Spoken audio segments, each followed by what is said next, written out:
Good afternoon, good evening, good morning, wherever you are. Welcome to our Japan Pavilion Side Event, Zero Carbon Partnership between Japan and Asia for a New Age, using the Asia-Pacific Integrated Model AIM to pave the way for carbon neutrality. Welcome to the COP26. Now we are like second week on Thursday. It's almost the hopefully end, but it is still the negotiation is quite exciting, I heard. During our side event, we'd like to share our lesson learned how to support the long-term strategy. This is one very key tool for having the Paris Agreement 1.5 degree target. And today we have a very important speakers. So I'd like to jump into the agenda. I'm Junichi Fujino from the IGS Institute for Global Environmental Strategy, today's MC. On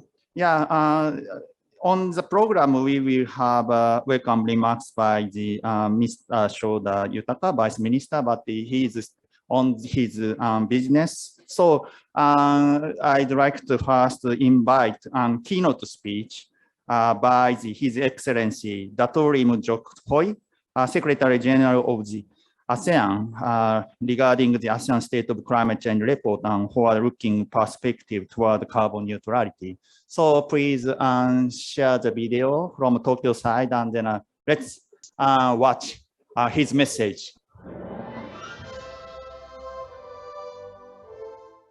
His Excellency Shoda Yutaka, Vice Minister of Global Environmental Affairs of the Ministry of the Environment of Japan, Her Excellency Lakshmi Dewanti, Director General Climate Change Control of the Ministry of Environment and Forestry of Indonesia, His Excellency Dato' Sri Dr. Shahidan Kasim, Minister of Federal Territories of Malaysia, distinguished panelists and colleagues, greeting from the ASEAN Secretariat. I am pleased to join you today at the UNFCCC COP26 Side Event organized by Ministry of Environment of Japan, Institute of Global Environment Strategy, IGES, and National Institute for Environmental Studies. This is indeed a timely platform to learn about ASEAN and Japan's experience in implementing strategies for decarbonization or carbon neutrality in the region. Addressing the climate calamity and achieving a more sustainable future are at the heart of ASEAN's agenda and priority. ASEAN has worked collaboratively with partners, notably Japan, in confronting the climate crisis. Through the ASEAN-Japan Climate Action Agenda 2.0, endorsed last September, Japan has provided valuable support to ASEAN specifically on transparency, mitigation, and adaptation. This includes the development of first ASEAN's state-of-art climate change report. This groundbreaking report provides an overview of climate change in the region and identifies priority action for ASEAN by 2030. In time for COP26, allow me to share with you some key insights from the report. First, developing a long-term mitigation strategy for ASEAN is key to guide sectoral and cross-sectoral policy planning in the regions towards Paris Agreement's goals. A possible entry point would be to support the transition to cleaner energy for power, industry, transport, and infrastructure sectors. Nature-based solutions for agriculture, forestry, and other land use sectors can also be explored. Second, the report identified necessary enabling environment to enhance adaptation capabilities, particularly on technology, finance, and human resources. Higher investment are especially needed for climate projection, creation of a regional adaptation fund, enhanced technology access, and formulation of an ASEAN regional adaptation plan. Third, financial flows need to support a green and resilient recovery both from the ongoing pandemic and climate crisis. Action under the ASEAN Comprehensive Recovery Framework and its implementation plan should include strategies and specific programs to reskill the workforce and offer green jobs in sectors such as clean energy, climate smart and agriculture, and sustainable forest management. Excellencies, ladies and gentlemen, these recommendations are important reference for a more robust and inclusive ASEAN climate action vision. I extend my sincere appreciation to the government of Japan for its immense support and also to IGES for its technical lead in this endeavor. I wish to also congratulate the ASEAN member states for valuable input in this important milestone. I hope the findings and recommendations of the ASEAN State of Climate Change report will provide food for thought for today's discussion. Beyond COP26, I encourage the MS partners and relevant stakeholders to work closely with the ASEAN Working Group on Climate Change and other ASEAN sectoral bodies to further strengthen our partnership for a more climate resilient region. Thank you.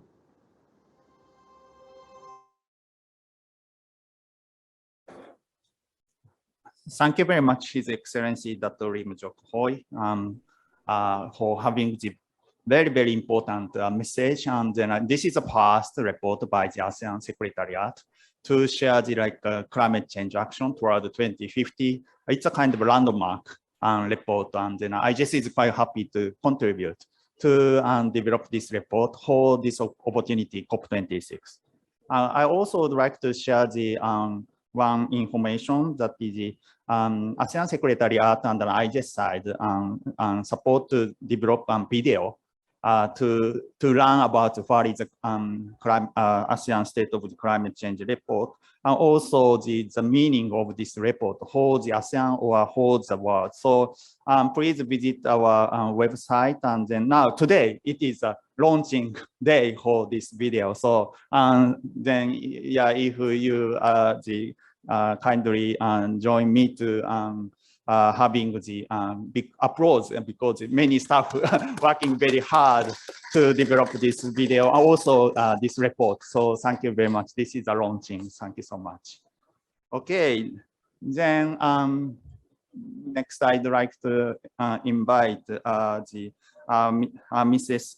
Emma Rahmakti, Director Climate Change Mitigation, also Director General Climate Change, Ministry of Environment and Forestry, Indonesia. So Ibu Emma, so please come to the podium. Thank you.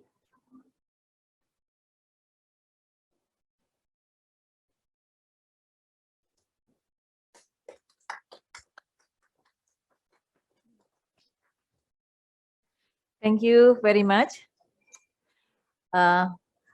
Good afternoon, Excellencies, ladies and gentlemen. First of all, I would like to thank to Japan government for inviting Indonesia to this very interesting and very important event. Secondly, I would like to send the regrets from the Vice Minister that previously have a plan to attend, but due to other appointment, I then represent my office to join this meeting. It is again my great pleasure to be here to share with you our experience in developing updated NDC and document of long-term strategy, low carbon and climate resilient 2050. It is very important for us among ASEAN member states to share our experience, and then we can learn from each other. Next slide, please. I would like to share with you that this is the process of implementation of Paris Agreement in Indonesia. I think we start together since the beginning of 2015 to 2016, where we adopted and then ratified Paris Agreement. So we, our president has announced during the COP21 in Paris our commitment to reduce GHG emission unconditionally 29% and then conditionally up to 41% compared to the business as usual in 2030. And then we ratified in 2016, and we have also submitted our first NDC. Along the line with this preparation, nationally we prepare all the instrument in order us to be ready for the implementation of Paris Agreement. For Indonesia, it's started 1st January 2021. So this year we implement Paris Agreement. So before that, we prepare all the mechanism. For example, here we enhance the system of Science Smart. Science Smart is a system for inventory that all ministries and all local government can input all the data activities into the system. This is supported by Japan governments. Thank you very much for that. Since 2014, so we develop it, we improve it, and then we have developed national registry system for transparency framework. So we put all action, mitigation, and adaptation, and also support into this system. And we have also, under this registry system, we have also developed the system for community-based action. We call it ProClim or Climate Village. So this program also under the national registry system. Since in 2019, as we have very specific document on NDC, but for implementation we need a roadmap. So we develop roadmap for mitigation and for adaptation. For mitigation, we develop all detailed activities and then institutional arrangement, and then the target of 29%, how we then could contribute it for 5 sectors: value, energy, agriculture value, and then waste and IPPU. And then how much of a target for each 2 year. So this is under the roadmap. Finally, in July this year, we submitted as a package document of updated NDC and long-term strategy on low carbon and climate resilience 2050. Next slide, please. This is the development of NDCs. We have submitted the first NDC and updated NDC, and then long-term strategy LTS LCCR. This is the general process. So we have this process as a very generic process. I can show you here all the process from the kick-off, from the start, that we always refer of every policy of every policy on climate change. We refer to the constitution, regulations, and then political support, and then institutional arrangement. The point here that I would like to raise with you is the second step, science-based approach. So all documents related to climate change, not only these 2 documents, but also biennial update report and also national communication, is always a science-based approach. So we involve scientific community. I think our expert will be join this session and this second part of this event. The important point is on modeling and also scenario for mitigation and adaptation. So again, I would like to thank to Japan government with this aim, because this is very helpful in supporting us how we can we can provide analysis, because 2050 is very long period. So many uncertainties. So by using this modeling, we can be supported. What is the projection can be provided with this model. The other aspect is engagement. All document, all the process always involve all stakeholders, not only ministries, but also private sector, and then communities, of course, local government. And the process, we do it back and forth with all the discussion, and then with the document, and then also finally come to the conclusion how we could conclude with the numbers, for example, for the target. And then after that, we bring it to high level, and then after approved by President, actually for this document, to document, we submit it to UNFCCC Secretariat. Next slide, please. Just to give you an overview, this is our document, the content of our document of LTS LCCR 2050. This is our long-term vision on the climate change in Indonesia. So this document is aligning the climate goals and targets with national, subnational, and international objectives, including SDGs. But we also very much highlight the role of non-party stakeholders in this process. We refer with the vision of Indonesia 2055. There's 100 years of Indonesia independence. So we, the president has a vision for 2045. So we refer this vision into our document. For mitigation, we have 3 pathway scenarios for 5 sector category: for AVOLU, agriculture, VOLU, energy, waste, and APPU. So for this non-VOLU, we use AIM, the modeling, and then we do it integratedly for with the forestry sector.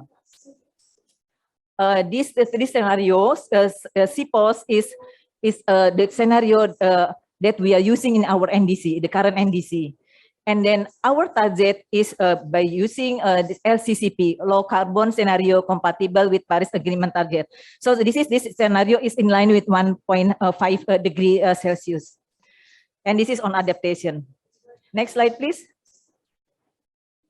On the this document on the mitigation pathway, we have a vision that we are going to be net zero in 2060 or sooner. So in 2050, the level of GHG emission is 540 million carbon dioxide equivalent, million ton carbon dioxide equivalent.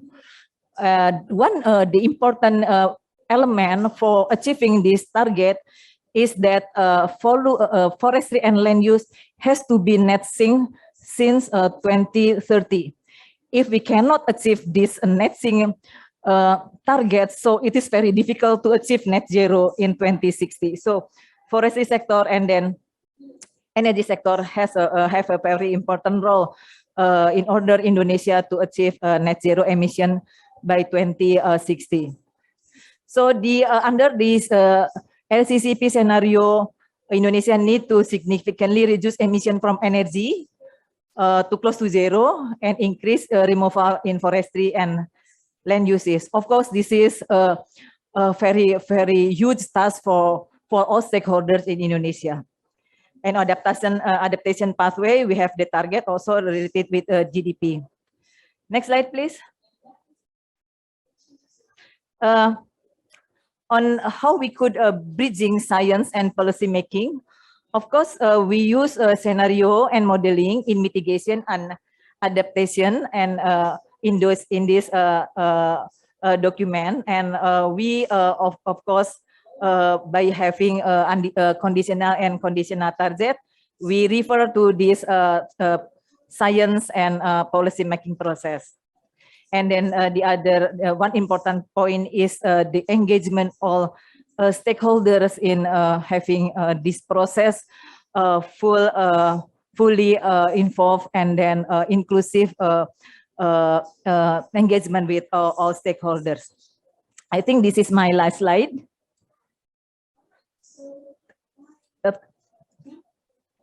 Next slide, please.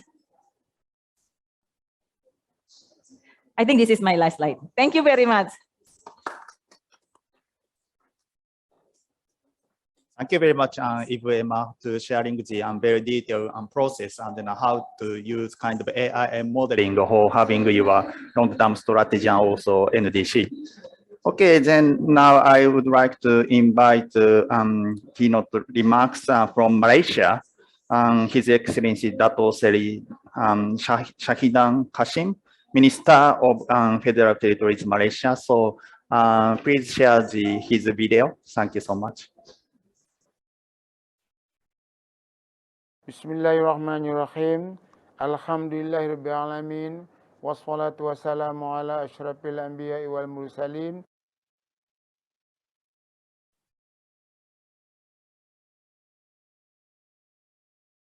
Bismillahirrahmanirrahim. Alhamdulillahirabbil alamin. Wassalatu wassalamu ala asyrafil anbiya'i wal mursalin wa ala alihi wa sahbihi ajma'in. Assalamualaikum warahmatullahi wabarakatuh.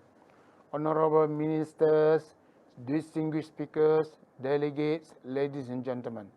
Greetings from Malaysia and a very good afternoon to everyone in Glasgow. First, let me express my utmost gratitude to the Ministry of Environment, Japan, National Institute for Environmental Studies, NIST, and Institute for Global Environmental Strategies, IGS, for inviting me to speak at the Japan Pavilion. I'm delighted and honored to be given this opportunity to briefly address such an eminent audience in this very important and meaningful event, where we put our heads and hearts together to advance partnership between Japan and the rest of Asia towards a decarbonized, carbon-neutral Asia by around mid-century.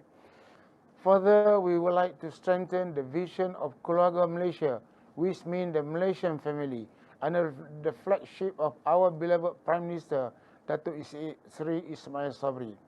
Mitigating and adapting to climate change, striving to achieve net zero emission by mid-century will continue to be the most pressing challenge facing humanity not only today, but certainly into the future. We can no longer delay our action. We must act now. The Malaysian government has pledged to become a carbon-neutral nation by 2050 in the recently launched 12th Malaysia Plan. And I'm very proud the Ministry of Federal Territory under my watch has been tasked with leading Malaysia's transition into carbon neutrality.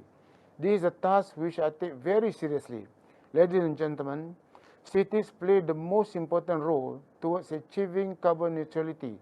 To that end, cities need to implement concrete carbon neutrality policies and action plans that must be formulated based on good research and scientific evidence. Indeed, good research needs to build a strong international collaboration among research institutions and city governments.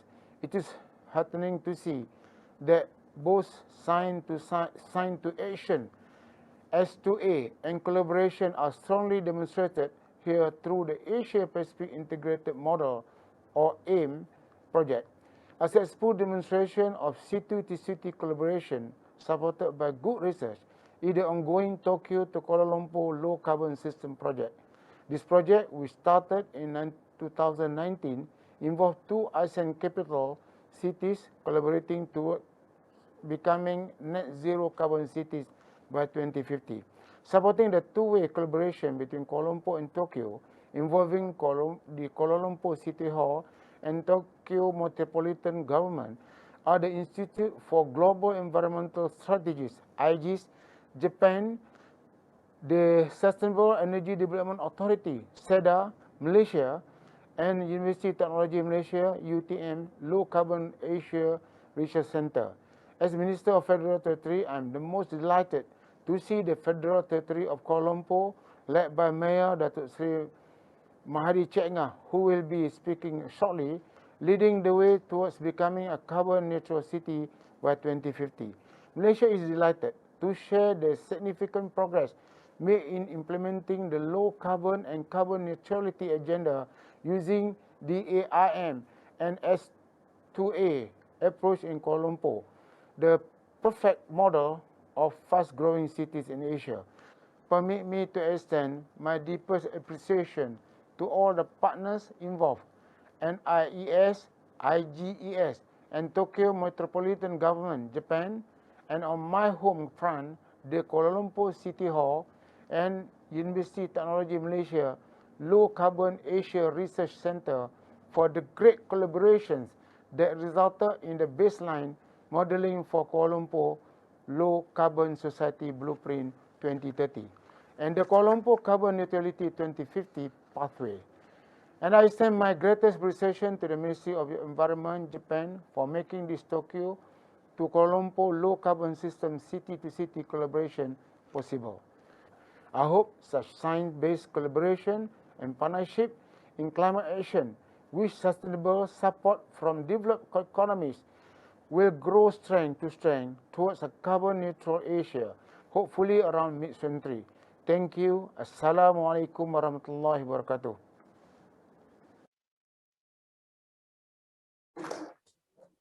Thank you very much, His Excellency Dato Shahidan Kashim, Minister of the Federal Territory, Malaysia. So then let's move to Vietnam, also our very important partner.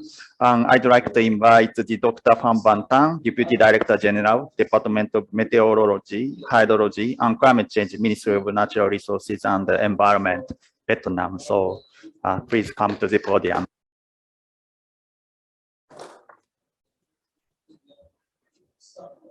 So, good afternoon, ladies and gentlemen. On behalf of Vietnam delegation, I would like to thank for Japanese government for inviting me to this important side event.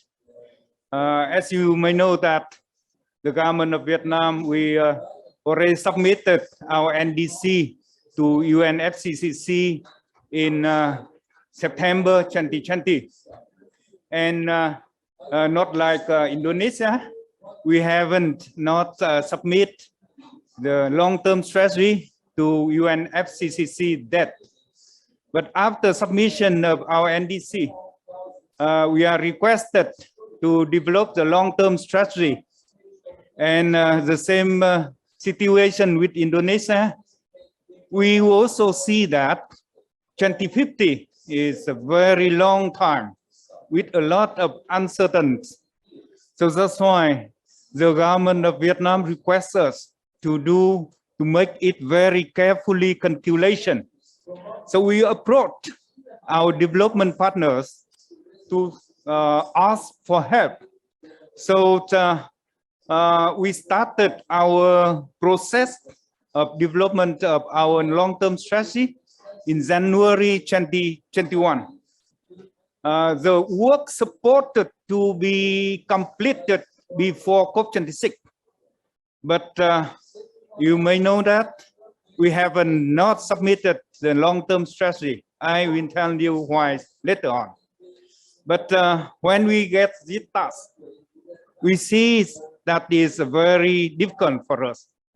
So we ask development partners to help. So the two development partners help us in calculation of long-term strategies. The first is from government of Germany through GIZ in Vietnam, have us calculation from bottom-up calculation, how we can get emissions scenarios up to 2050. Another one, my minister directly, he asked the ministers of environment of Japan to help independently calculate from top-down approach using AIM model to help us to check the data, check the information that we calculate from our side. And then by the end of September, the output of two calculations are finalized, and luckily it's quite close. I can say that we are very happy that two calculations, one bottom up and another one from top down using AIM model, is very close with very clear options for us to get picking in from now until 2050. And also net zero by long-term approach. We submitted information to the top level of Vietnam, include the information to Politburo of Vietnam to consider.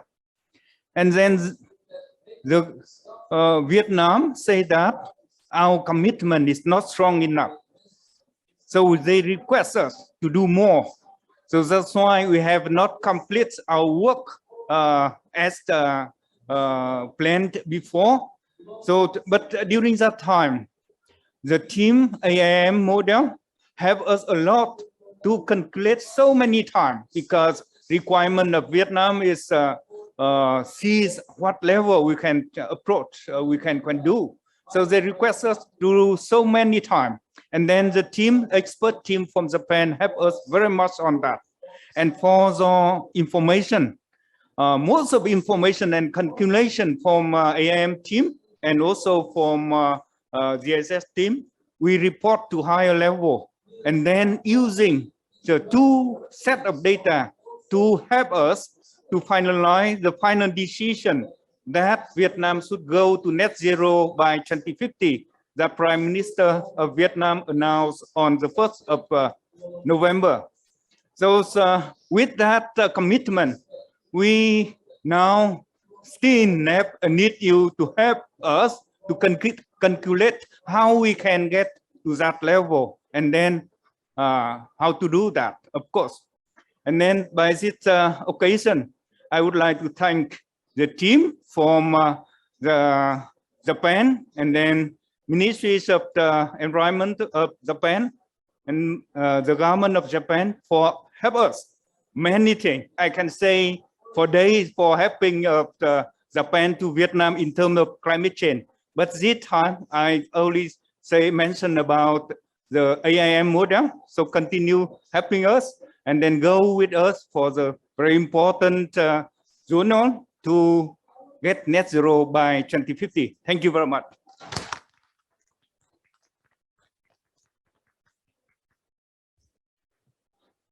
For sharing your process in detail. Also, thank you very much for how AI model can contribute to the process to declare like carbon neutrality in Vietnam. Yeah, it's quite honorable. Thank you so much. Okay. Then now I'd like to invite Mr. Shoda Yutaka, Vice Minister for Global Environmental Affairs, Minister of the Environment Japan, for welcome remarks. Please.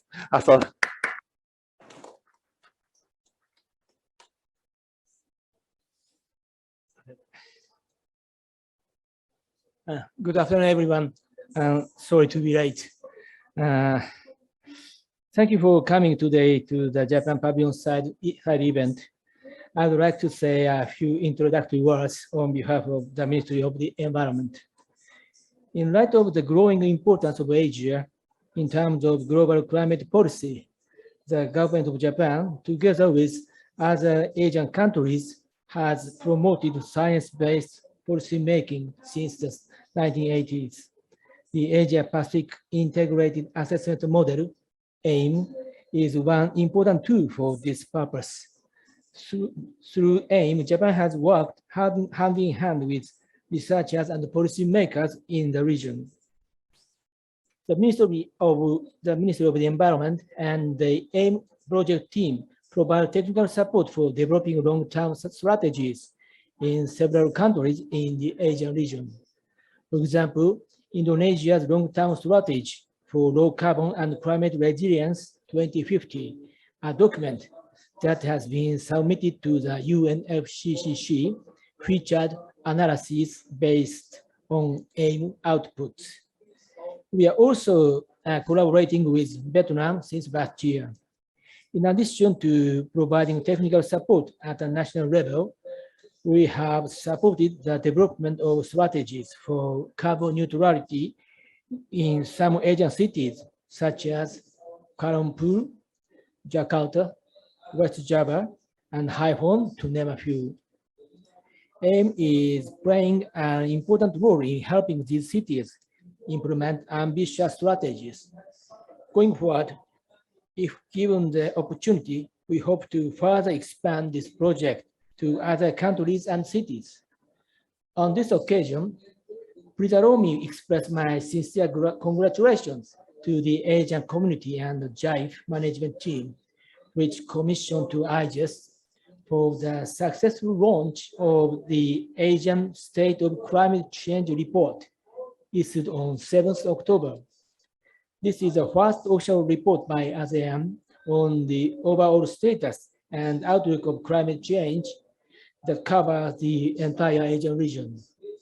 Japan has contributed to the formation of the report's long-term vision through the AIM model and the AP Plus database. It's my hope that specific actions laid out in the report will be translated into national and subnational policies. In conclusion, I hope that this seminar will be an opportunity to encourage decarbonization efforts and lead to new partnerships.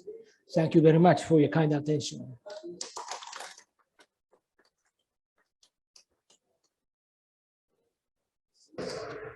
Thank you very much, Vice Minister Shoda-san, for having the sharing the how Japan government support kind of ASEAN countries or Asia Pacific country to getting the kind of science-based scenario pathway towards the zero carbon by 2050 or around.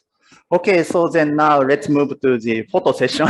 It's like a memorable time for us, and then so for all the speakers, please come to the front, and then also the speakers who join online, please show your face. Yeah, so please come to the front, and also for Meya Mahadi. Also, Urban, yeah, please come. Yes. Chao-san, please take photo.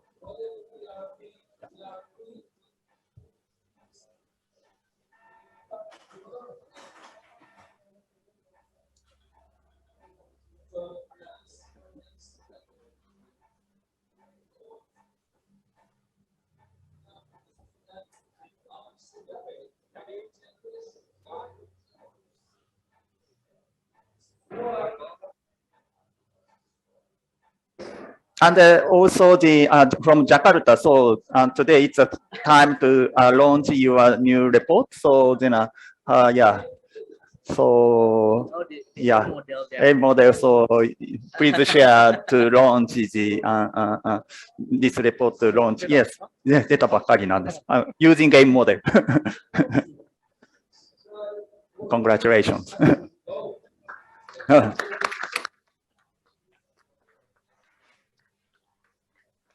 Okay, so thank you very much. Also one more. Sorry, one more. Please join us. It's a this is it. Borneo. Okay. So you have copy. So please share this copy. Yeah. Please join us again. Yeah. Borneo Forum. Okay. Yeah, from Malaysia, Borneo. Yeah.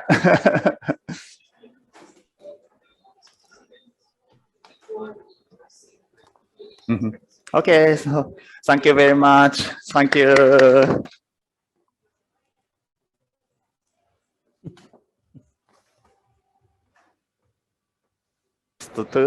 So let's get back to the session. So last but not least, I'd like to invite the Professor Shukura. He is the co-chair of RPCC Working Group 3, and also he's a kind of the AIM first generation important person. And so, Shukura-san, provides yours.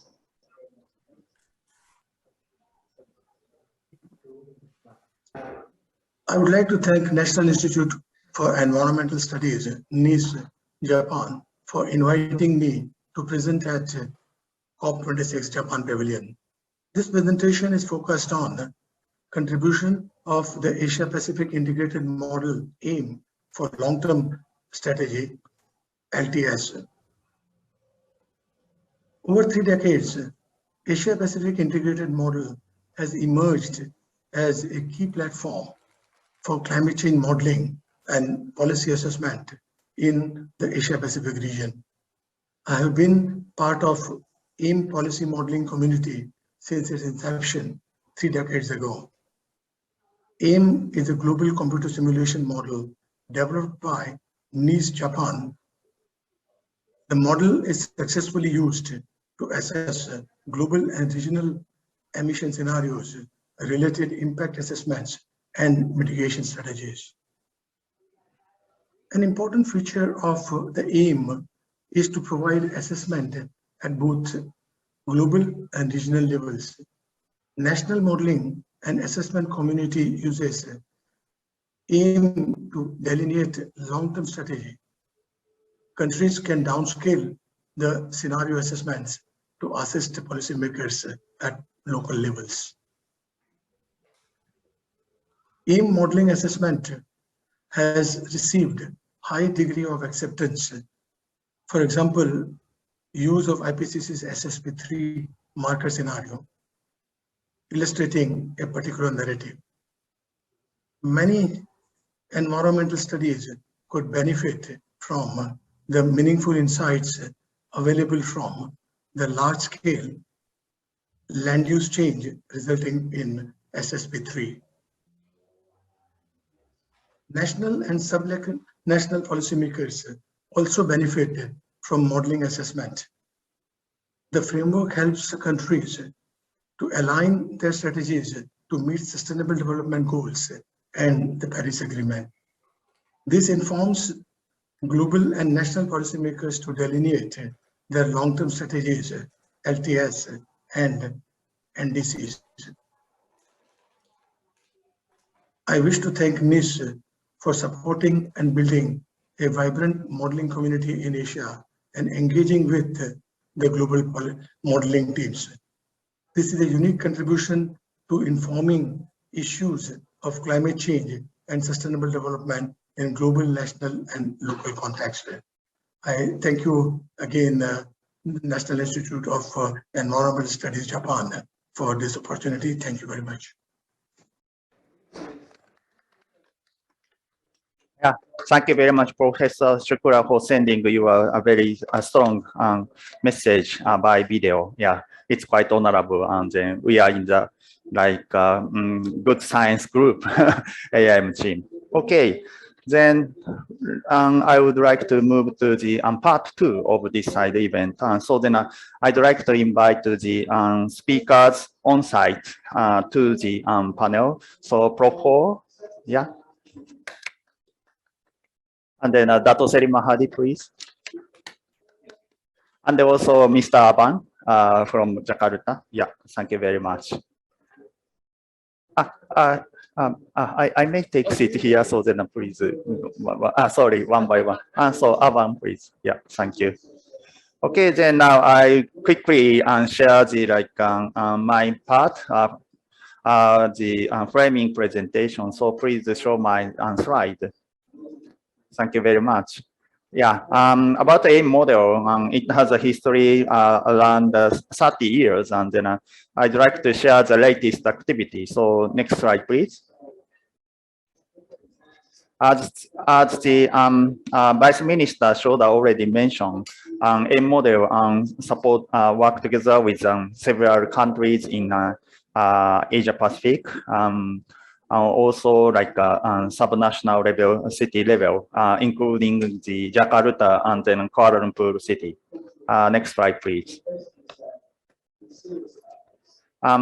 Yeah, how to support the like country or city level scenario development.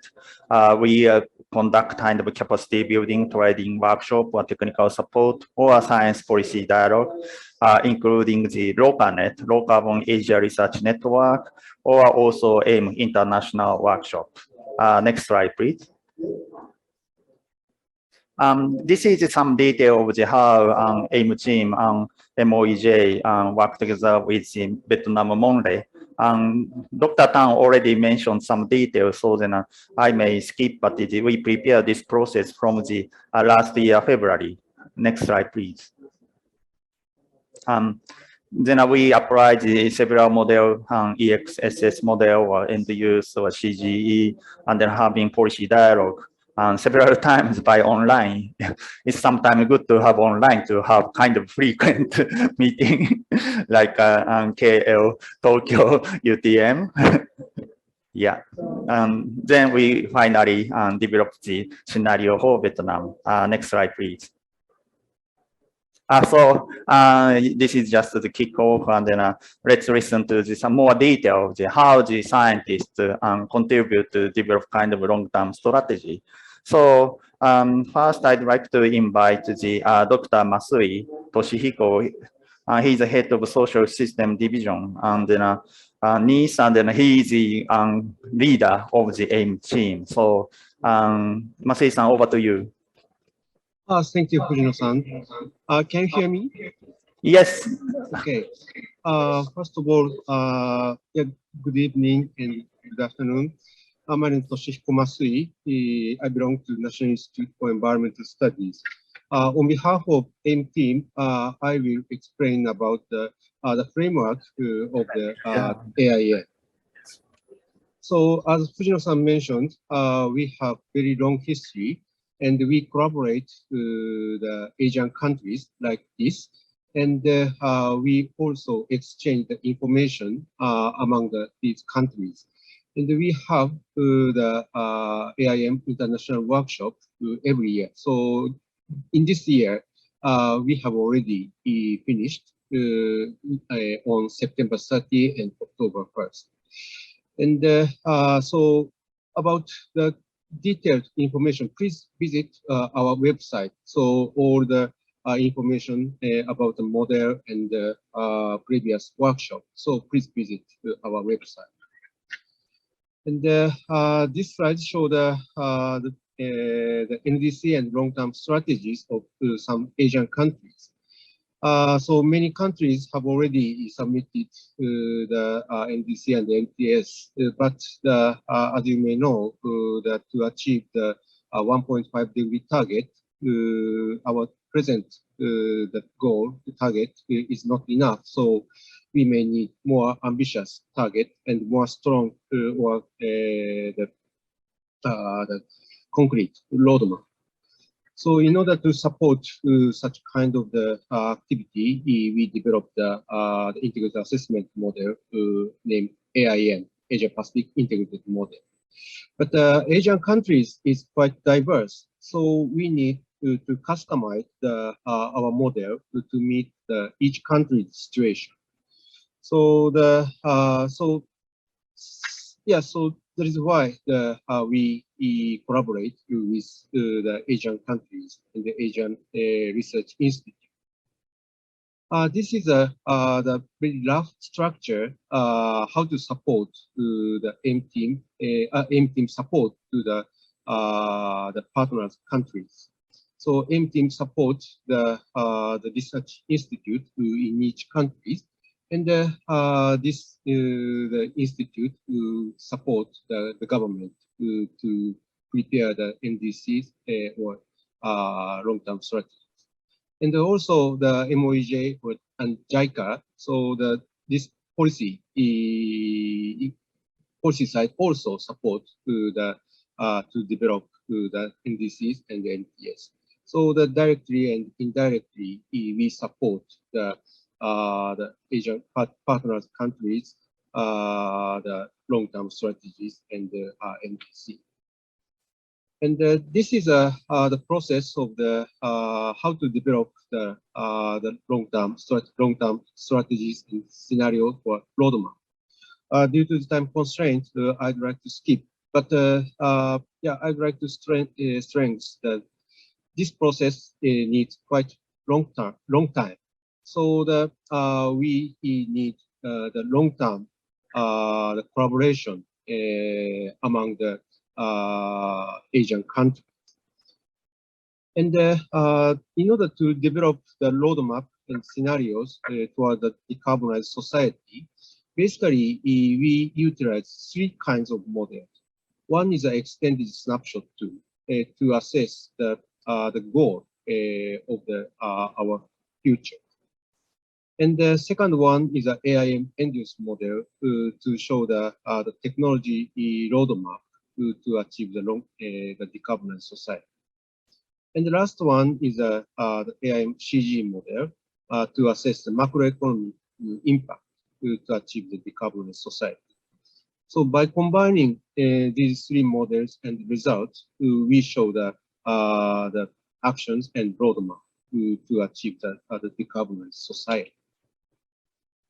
So these three slides show the detailed the structure of each model and tool, but I'd like to skip and that I just show the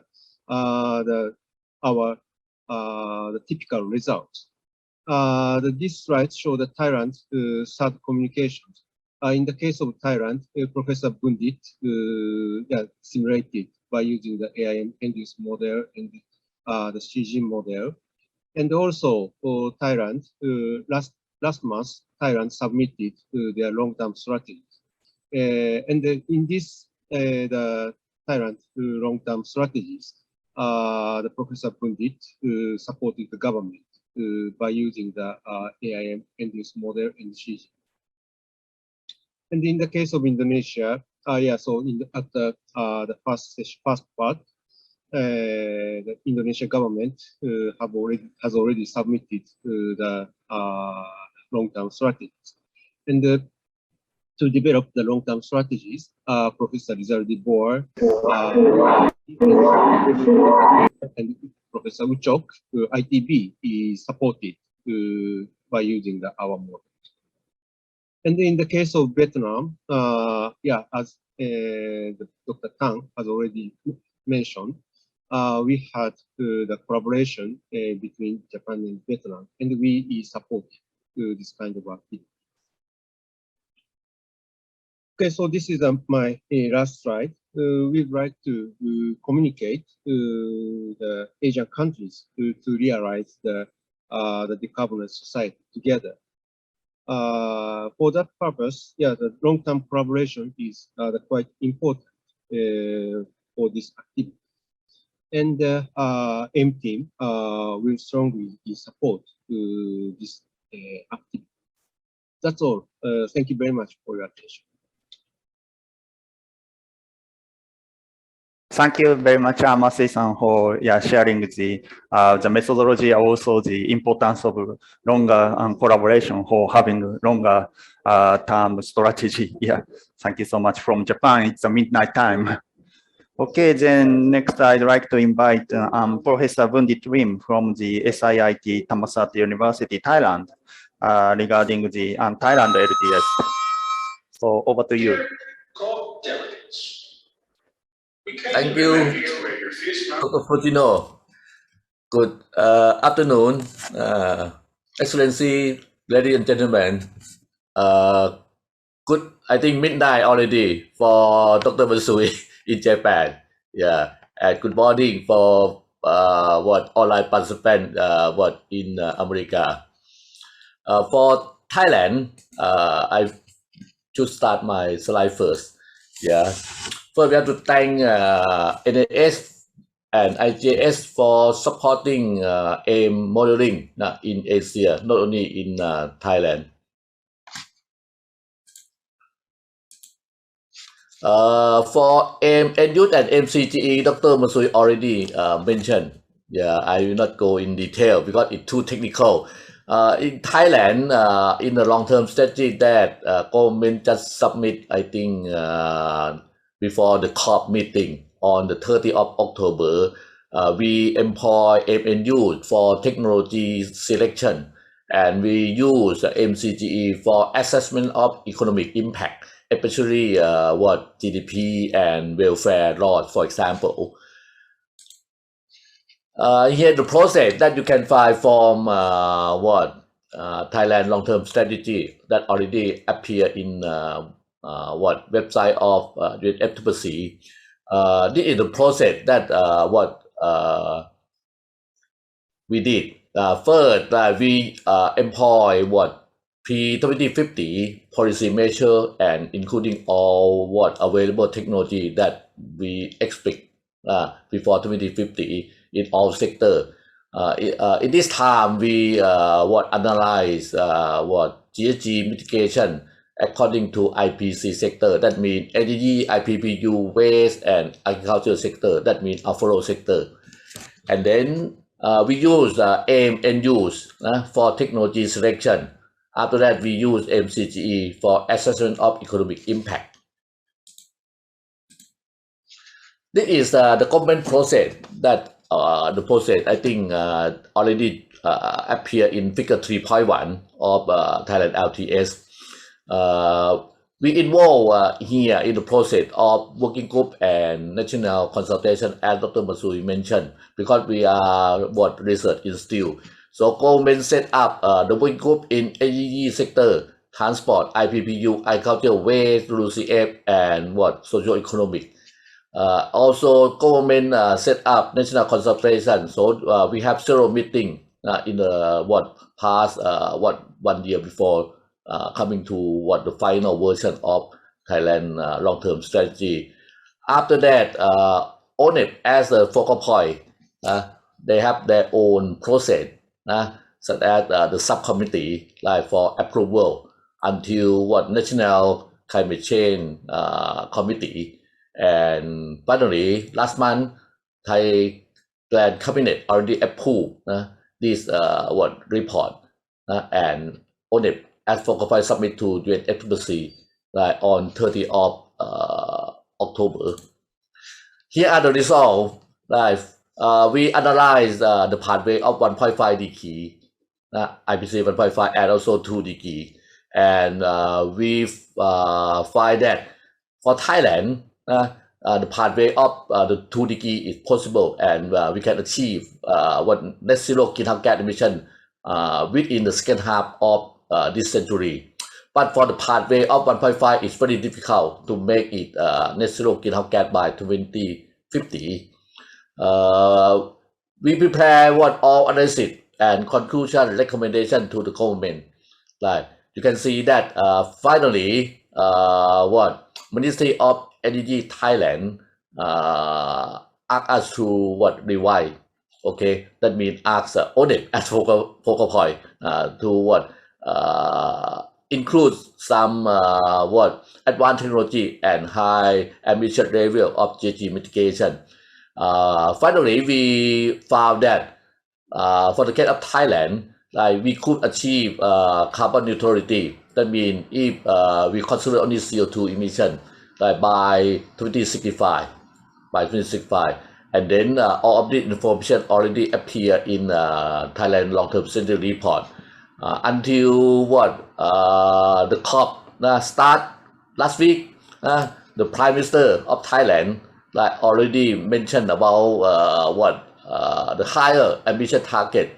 So we will raise mitigation level for NDC 2030 up to 40%, and we also will make carbon neutrality by 2050 and climate neutral by 2065.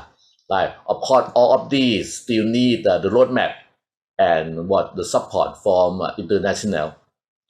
Thank you. That's for Thailand.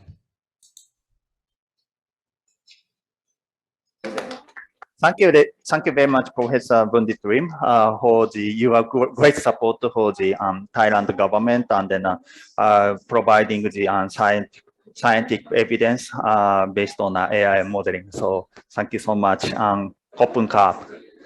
Okay, then let's move to the Indonesia. So Indonesia also have a very important AIM researcher and professors, Professor Rizal Dibor, IPB, and also Professor Retono Gerang, Debi, and also Dr. Uchok from ITB. So who will start first? Rizal Di-san, so over to you. So good evening. Yeah. Good afternoon, I think, for friends who attended Glasgow. So thank you very much for inviting us to share what have been done in Indonesia in context of developing our long-term strategy and how we use the modeling tool for supporting the preparation of that long-term strategy. So as you know, actually, the government of Indonesia have committed to do the NDC to reduce the emission by 29% unconditionally, and then 41% with the international support. And the LTS, the government also have a long-term vision how to increase its emission reduction ambition. So toward net zero emissions, so we expect that we will reach the net zero emission by 2060 or earlier. So in developing the NDC and designing the long-term strategy for low carbon and climate resilient 2050, Indonesia used a number of modeling tools. So in this regard, we got support from several international research agencies, particularly Ndcs, IJS, and IDRI as well, and others. So as you can see, and already also explained by Professor Masri, actually we adopt the IAMS tools for supporting in the designing of our long-term strategy. So we use the IM extended snapshot, including IMN used for the energy one. And we develop also our AVLO dashboard, which is based on the AVLO A and AVLO B of IM model. So, and then we assess also the economic impact of the low carbon pathway using the MCGE. So by combining these tools, so Indonesia are able to really design rational kind of scenarios for long-term strategy. And of course, we are still now working and discuss how we can develop also an alternative strategy toward net zero emission. As we understand, the long-term strategy document is a living document that might change from time to time, following the progress that has been made at international, also at national level.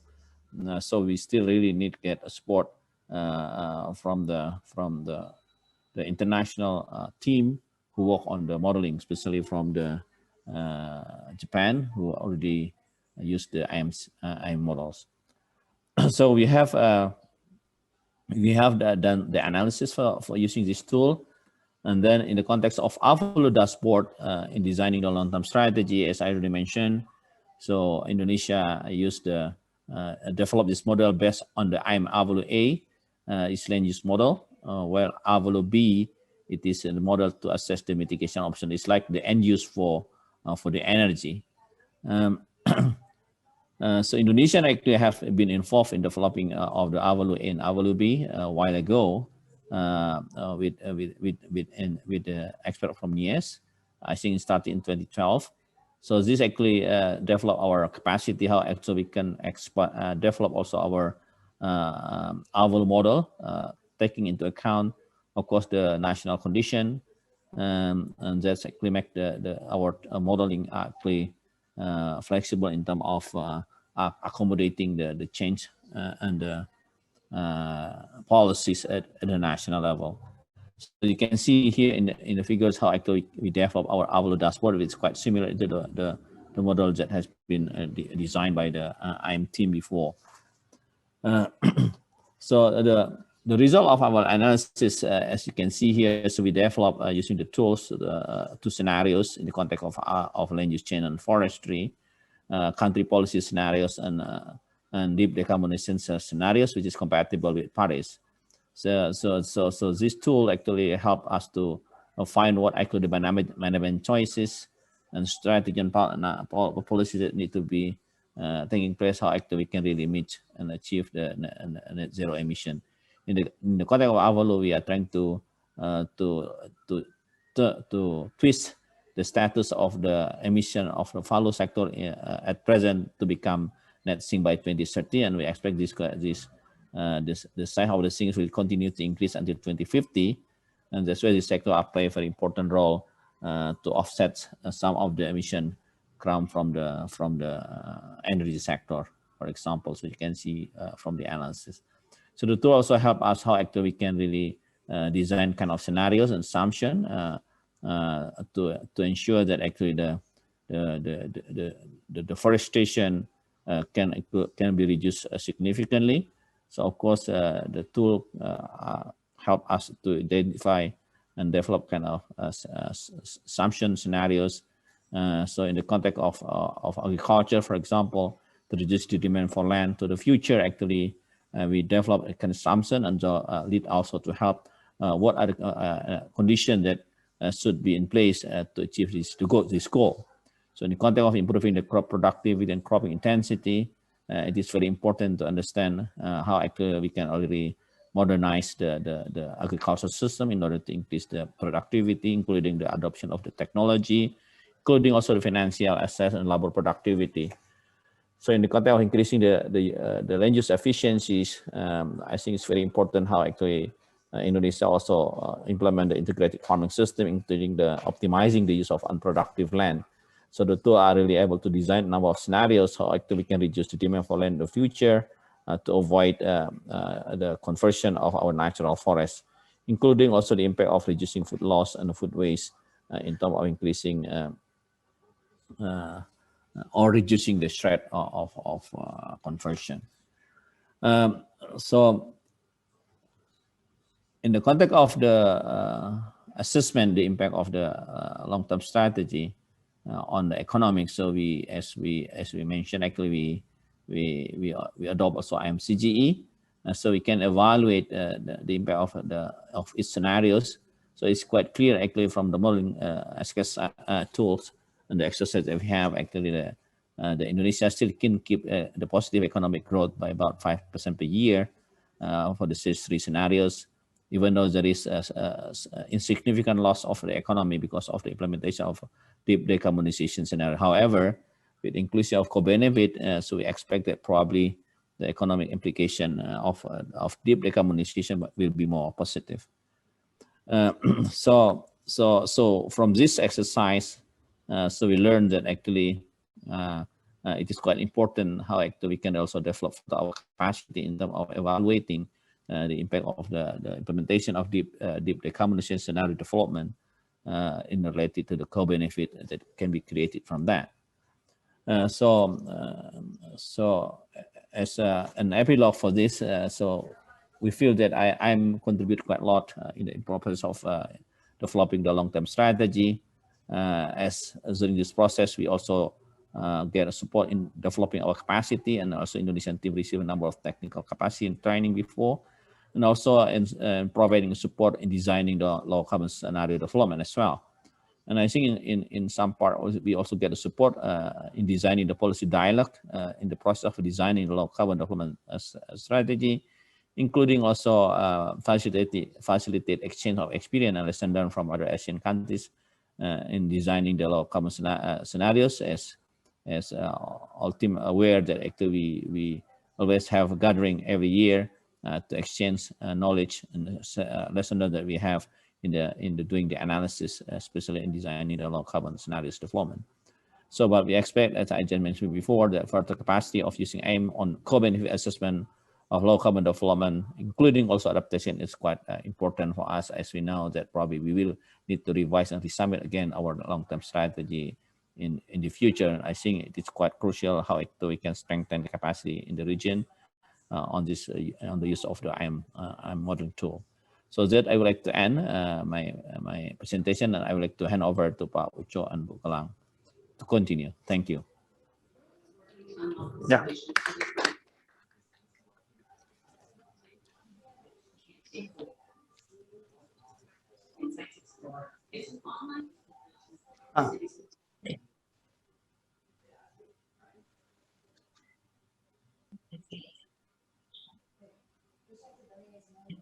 Thank you very much for the time. I would like to thank for the AIM contribution to Indonesia LTS.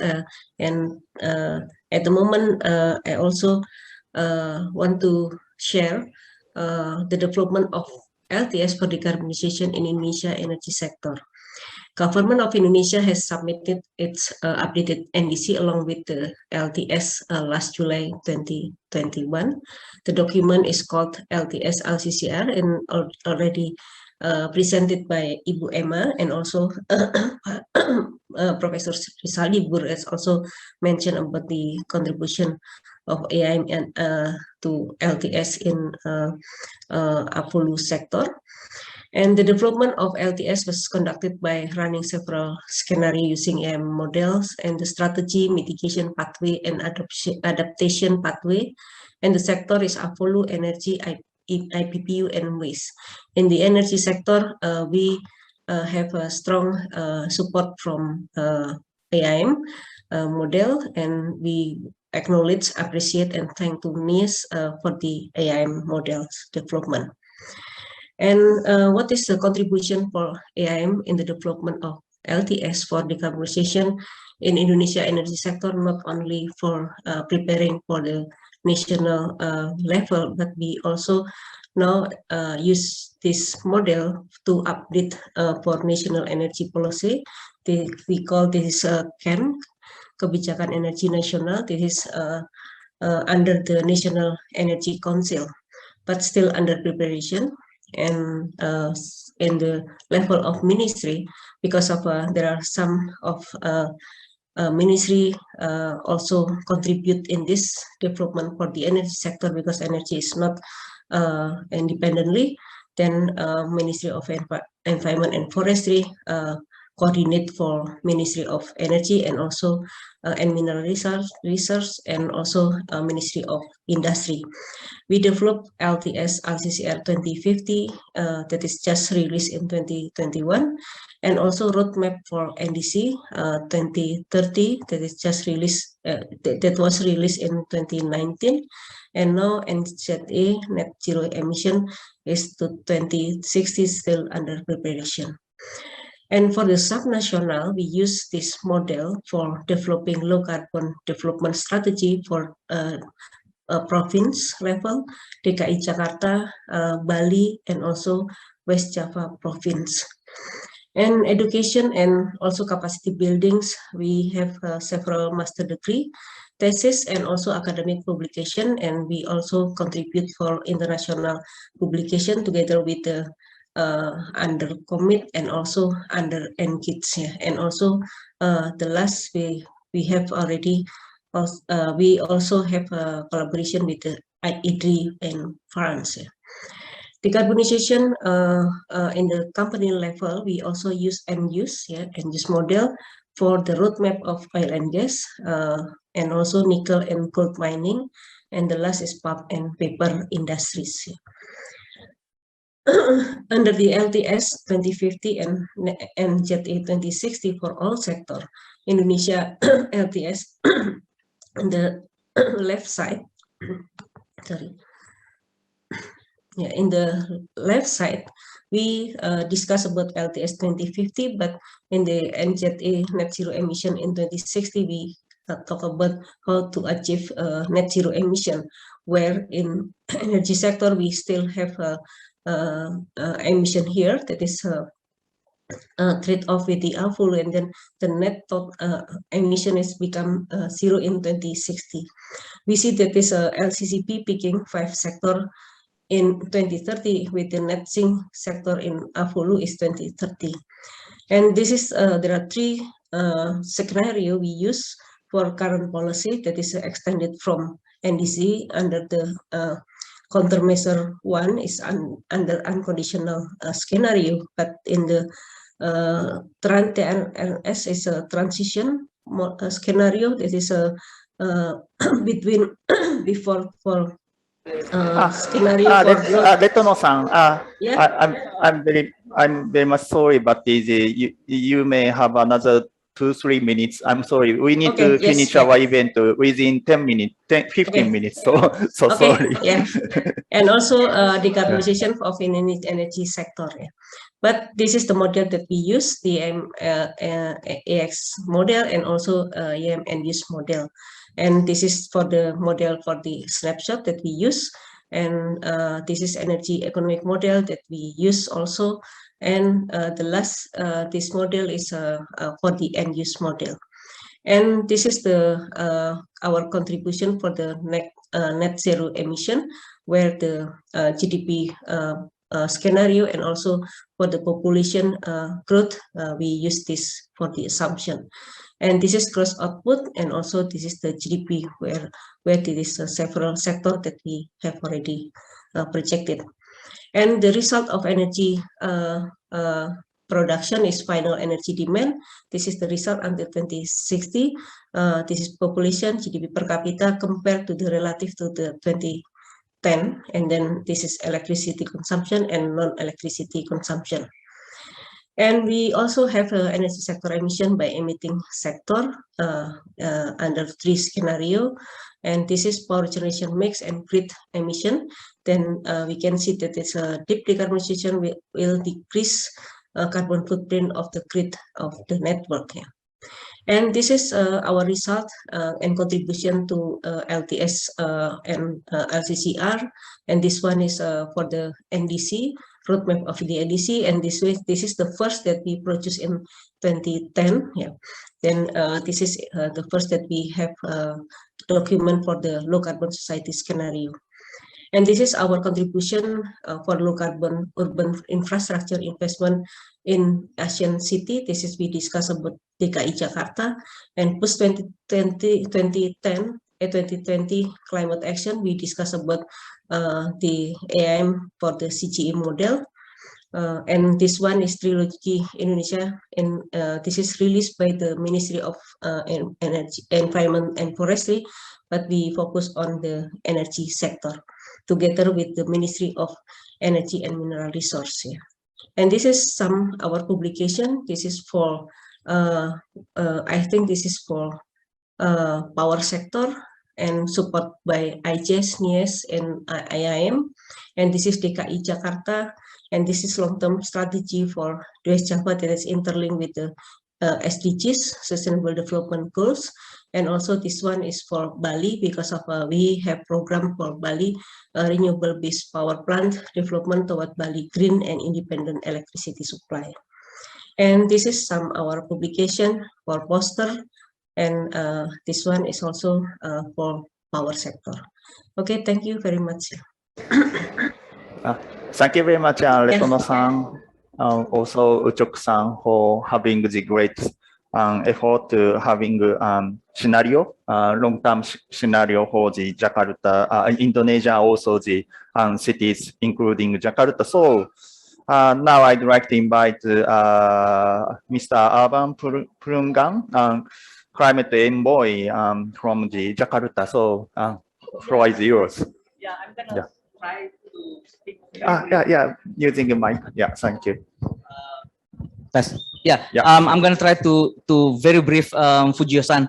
So like Professor Gelang said and Professor Rizaldi Bur said about Asia Pacific integrated model in Indonesia, in Jakarta particularly, I would like to express my gratitude to IJS and Ministry of Environment of Japan to assisting Jakarta in developing long-term strategy, long-term strategy for a low carbon society, because specifically this approach helped Jakarta to develop the first legally binding product called low carbon development plans, which incorporated mitigation and adaptation.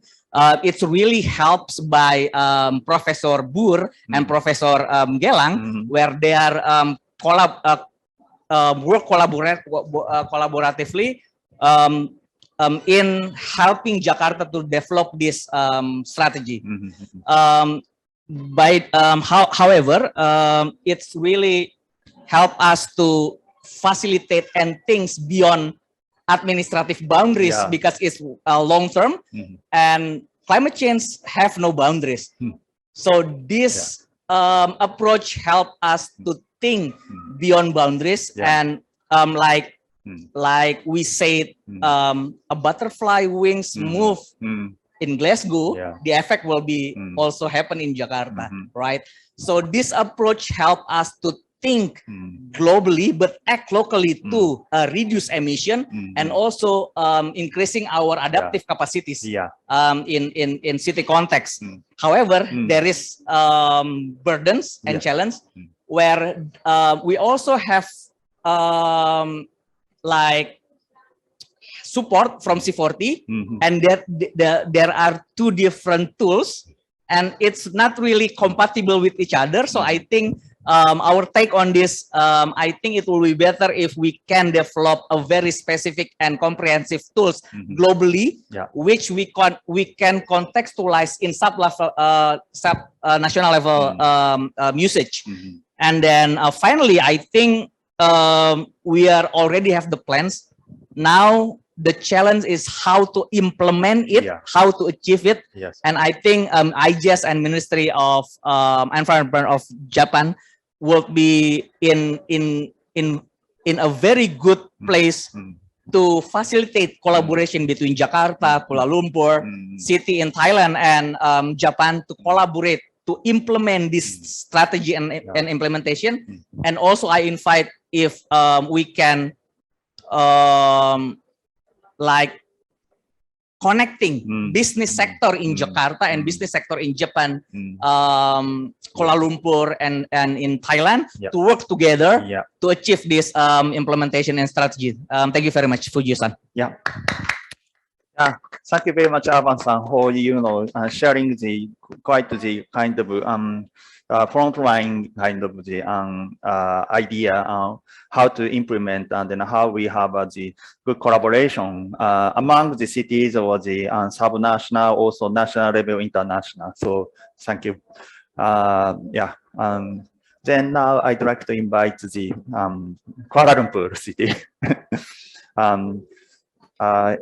Dato Seri Mahadi Binche Nga, he's the mayor of Kuala Lumpur City Hall, Malaysia. So over to you. Thank you, Dr. Fujina-san, for the introduction. Excellencies, fellow panelists, ladies and gentlemen, a very good afternoon, and thank you to one and all. Permit me to extend my appreciation to the Ministry of Environment Japan, National Institute for Environmental Studies, NIES, and Institute for Global Environmental Strategies, IGES, for inviting me to share Kuala Lumpur's experience in collaborating with Japanese agencies using the Asia Pacific Integrated Model, or AIM or AIM, in the journey to achieve carbon neutrality by 2050.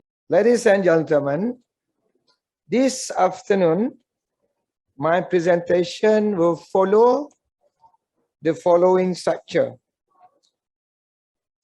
Firstly, I will touch on the background of Tokyo to Kuala Lumpur low carbon system. Secondly, the phases of the Tokyo to Kuala Lumpur low carbon system project. Thirdly, application of AIM for charting a carbon neutrality pathway. And I will end up my presentation with a conclusion. As a background, since 2019, Kuala Lumpur City Hall has been collaborating with Tokyo Metropolitan Government in pursuing the vision to become a carbon neutral city by 2050. So this collaboration is supported by agencies such as Institute for Global Environmental Strategies, Japan, IGES, the Sustainable Energy Development Authority, Malaysia, SEDA, and University of Technology Malaysia, UTM, Low Carbon Asia Research Center. The slide showing the official launching of the Tokyo to Kuala Lumpur low carbon system project in August 2019. Ladies and gentlemen, we have done a few projects for the Tokyo to Kuala Lumpur low carbon systems. And then for the pilot projects, energy consumption patterns were determined, showing the air conditioning system being the dominant consumption, accounting for 63% of energy use. They point out to focus on detailed study on the energy consumption of air conditioning equipment of the pilot projects. In our pilot projects, we actually use our main City of Kuala Lumpur main buildings. So based on the study done, it revealed the information that the study has produced a data that shows energy consumption of air conditioning equipment is so dominant. In addition to efficiency improvement of air conditioning system, the study also identified the need for renewable energy or RE through the installation of rooftop solar PVs. Then we go to the phase 3. In phase 3, the project provides a basis for future planning and regulation for approval of new buildings in Kuala Lumpur, where real estate developers are to utilize at least 30% of the renewable energy in their projects. Ladies and gentlemen, the Tokyo to Kuala Lumpur low carbon system project further offers a good basis for Kuala Lumpur to up its ambition to implement carbon neutral measures in the Wan Semaju Growth Center. As a guide for Kuala Lumpur to progressively transition into carbon neutrality, the Asia Pacific Integrated Model, or AIMS, is used to determine the baseline emissions and potential GHG reduction for Kuala Lumpur, showing a potential for emissions to peak out at 2030. The Asia Pacific Integrated Model AIMS provides a scientific approach to charting out a clear and pragmatic pathway to guide Kuala Lumpur towards achieving carbon neutrality by 2050. See on the slide, it is projected that Kuala Lumpur can potentially reduce its greenhouse gas emission intensity by up to 72% by 2030 and 92% by 2050. Ladies and gentlemen, as a conclusion, the Tokyo to Kuala Lumpur low carbon system project is a vital collaboration for the two cities, Tokyo and Kuala Lumpur, to work towards becoming carbon neutral cities. The AIMS approach has provided a clear direction in implementing low carbon and carbon neutral efforts in Kuala Lumpur. Thanks to Tokyo, we are confident that we will be able to realize the vision of becoming a low carbon society by 2030 and carbon neutral city by 2050. With that, ladies and gentlemen, I end my presentation. Thank you very much. Thank you very much, Dr. Seri Mahadi, and very much sorry for inconvenience of your slide, and then we definitely put your slide on our website later. Very much sorry, and so we are already past the time, but Yeah, I'd like to invite the last but not least speaker, Professor Ho Chin Shong from UTM. So sorry, very limited time, but yeah, floor is yours. Yeah, yeah. Thank you very much for inviting me here. I would like to summarize the AIMS contribution in Malaysian context.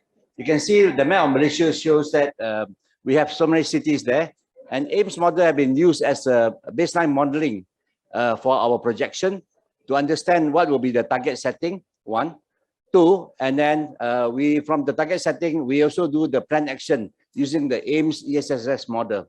So we have done it first for Iskandar, Malaysia, then followed by Kuala Lumpur, and then subsequently for small cities like Hang Tuah Jaya, Muar, Sekamat, Pengerang, and Penampang and Tawau.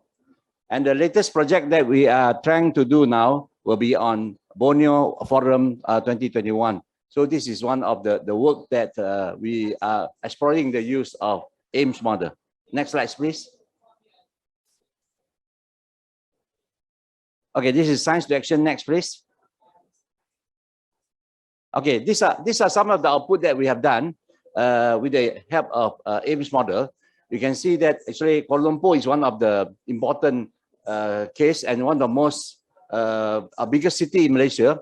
And AIMS model have been used successfully to do the planning as well as the plan action for implementation of Kuala Lumpur low carbon society as well as carbon neutrality 2050. And the rest of the report as shown here are some of the cities in Malaysia that have used AIMS model in the project. Thank you very much. Thank you very much, Prof, for having very short but sharp presentation. Thank you so much. We are already time up, and so then I'd like to close this session. But thank you very much for the coming, all the audience, also the panelists, and it's a kind of collection of the AIM modeling, and then we continue to having the better scenario. Also, as the Urban-san or the Dato Seri Mahadi mentioned, we need also action. So then, yeah, let's work together. So thank you very much. Thank you.